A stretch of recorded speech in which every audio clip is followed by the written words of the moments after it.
Today, we're diving into a really tough subject, a world where the beautiful dream of starting a family can turn into a nightmare of organized crime. We're talking about commercial surrogacy and how human traffickers exploit it.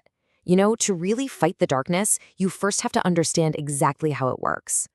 So let's kick things off with a really fundamental question, one that lawmakers have to wrestle with. When you're writing the rules for something as personal as surrogacy, do you design them for a perfect world where everyone is well-intentioned? Or do you design them for the real world where you know there are bad people out there actively looking for any crack in the system to exploit? This isn't just some philosophical thing, it's the absolute heart of the matter. And the reason we're talking about this right now, why it's so urgent, is because something pretty big just happened in international law. The European Union has basically drawn a new, very clear red line in the sand, and it signals a massive shift in how we think about the risks here. And here it is. This might look like just a bunch of legal text, but Directive 2024/1712 is a game changer. It officially says that the exploitation of surrogacy is a form of human trafficking. Now, this isn't just shuffling words around. It's a huge deal because it yanks the issue out of the world of medical contracts and drops it right into the lap of criminal law and human rights. This is what we mean by a paradigm shift. For so long, the whole debate was about things like reproductive rights and contracts. But the EU is forcing everyone to look at it through a new lens: crime prevention.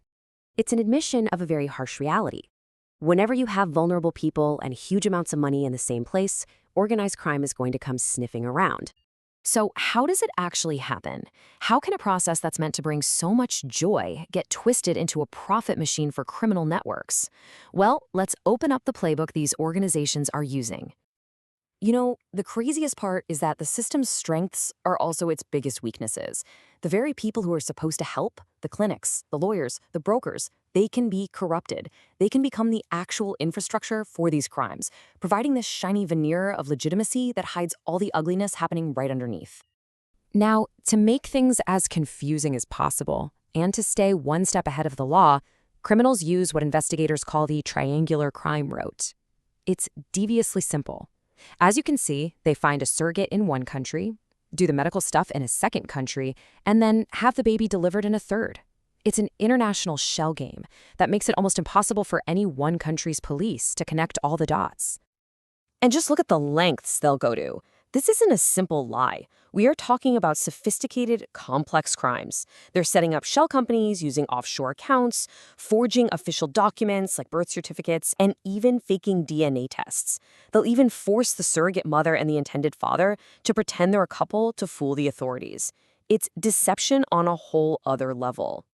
But behind all these clever tricks and legal games, there's a devastating human cost. And that's what we have to talk about now, the most important part of this story, how this whole system turns actual people into products. This quote, it's just chilling because it's so brutally honest. For the women trapped in these schemes, it's nothing less than a form of modern slavery. They're treated like objects, like reproductive tools. And here's a really terrifying thought. When surrogacy becomes a commercial industry, it creates a brand new horrible motive for kidnapping, abducting women just to force them into the system, turning their bodies into a source of profit. And the horror doesn't stop with the surrogate mother. The babies themselves get treated like commodities, like something you order online. So what happens if the product isn't what the client wanted? What if the baby has a disability or isn't the right gender? Well, in a cold, hard business transaction, that baby is at risk of being abandoned or even sold. The line between this and a straight-up baby trafficking ring gets terrifyingly blurry. Now, you're going to hear an argument from people who want fewer regulations. They'll say that, yes, these stories are awful, but they're incredibly rare. They'll point to the statistics and say the problem is being blown way out of proportion. But does that argument really make sense when we're talking about fundamental human rights? Okay, let's look at the numbers. According to Eurojust, that's the EU's Agency for Crime Cooperation, over a 25-year span, they've officially recorded just 2 cases of surrogacy-related human trafficking in the whole European Union. Just 2. At first glance, that number seems, well, tiny. But this right here, this is the absolute core of this entire explainer. Human rights are not a numbers game.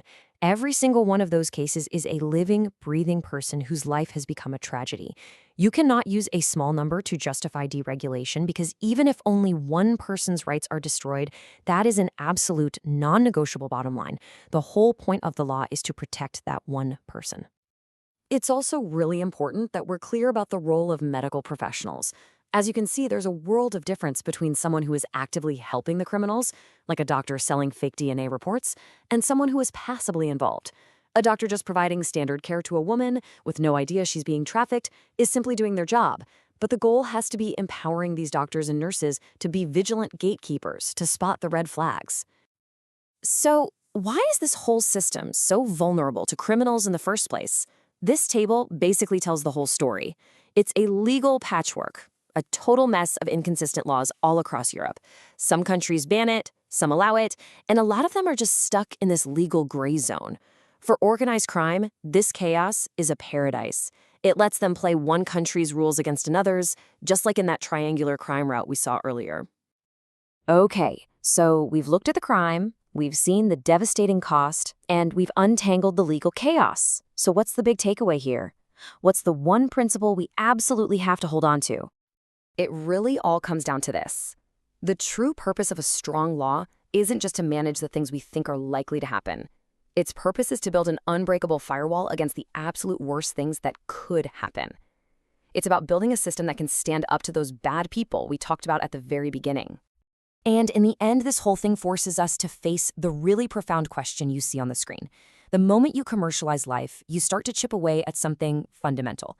When a person, a woman, or a child can be given a price tag, what does that say about us? What's left of the values that are supposed to hold our society together? That's the question we have to answer.